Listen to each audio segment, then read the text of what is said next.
Alright, motorcycle enthusiasts, welcome back to the Old Man Riding Club channel.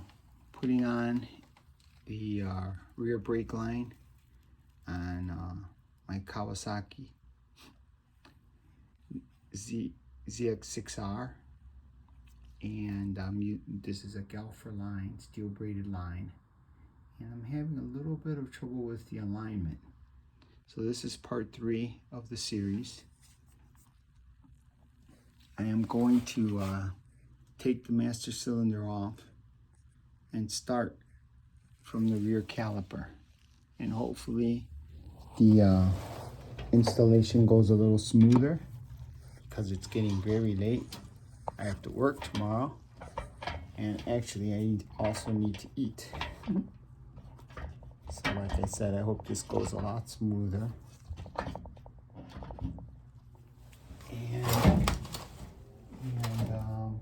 So, as I said, I was going to take this guy off.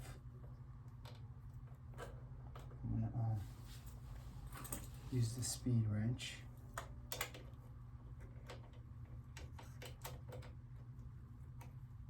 I love these speed wrenches.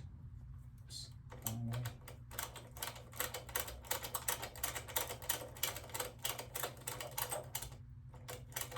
Surprised I had it in so much.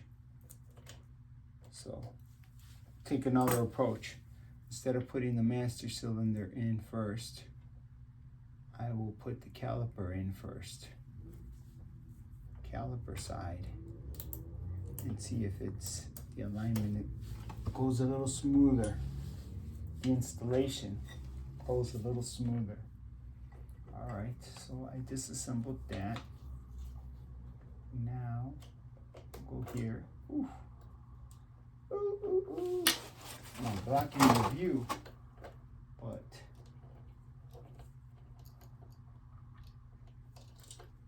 try to get this in here. Get this in here.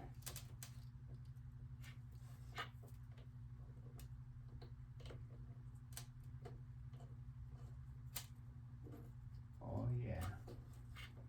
Now at least I got the caliper end in. The caliper end in.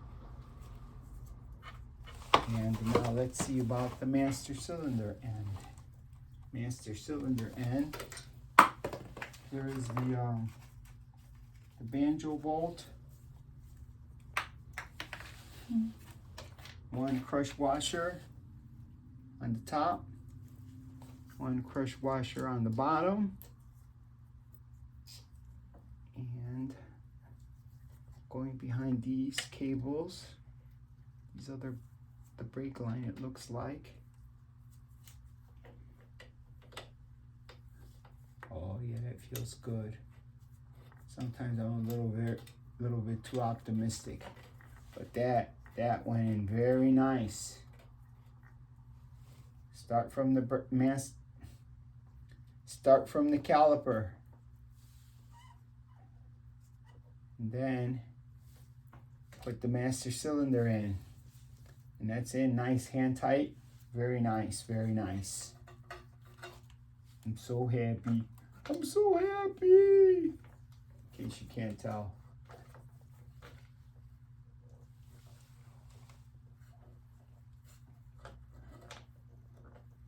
Now let's see about, I'm adjusting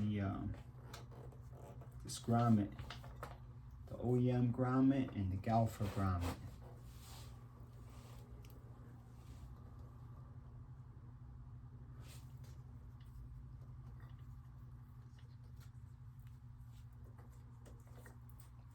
And it's looking so nice.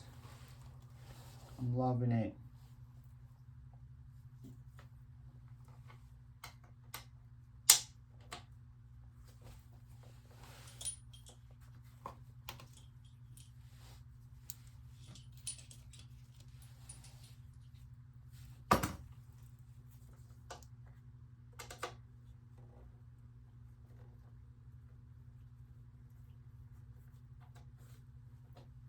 Oh yeah, that's in. It's in, baby. That's it, baby. This Torx is T30. Oh, but you don't care because this is related to my hardware. So it's going to vary depending on your hardware. So on my hardware, I'm using a T30 Torx driver. And that's hand tight. That's hand tight. I think I'm pretty much done. Well, I'm gonna loosen it up. I'll finish off. See, that way I know, that'll remind me that I need to finish this off. Because I can see that's very loose. So what I'm gonna try to do is torque down the brake line. Try to set it up. This is the Galfer. I believe this is the OEM grommet. I only had one of the Galfer grommets. Yeah, I need definitely the Galfer grommet because this is too loose.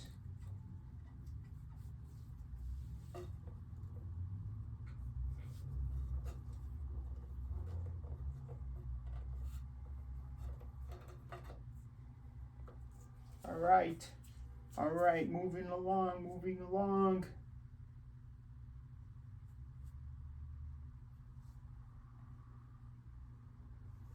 Put some brake fluid in here.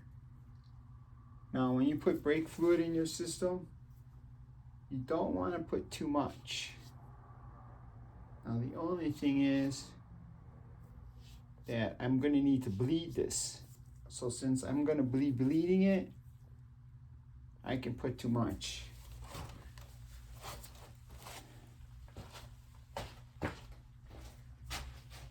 And since I am going to be bleeding it and refilling it, I'm not going to fasten the, I was thinking of fastening the canister,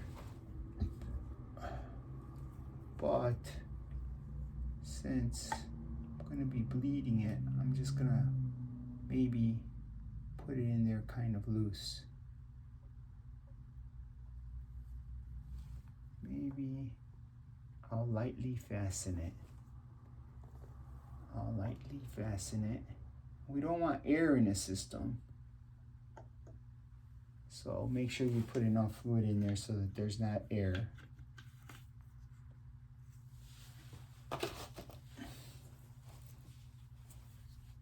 And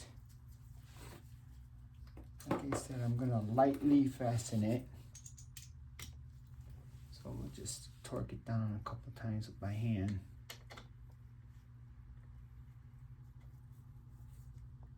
Always go in reverse first, so you don't strip your threads. Always go in reverse to make sure you got it the thread seated properly. Oh, see, that clicked. I don't know. Is that me? Is that me being overly optimistic again? Nah, that's good. That's good. So now, the only other thing is, since brake fluid is hygroscopic, it absorbs water through the air. Highly, very, very hygroscopic. I'm just gonna close it up to try to maintain the fluid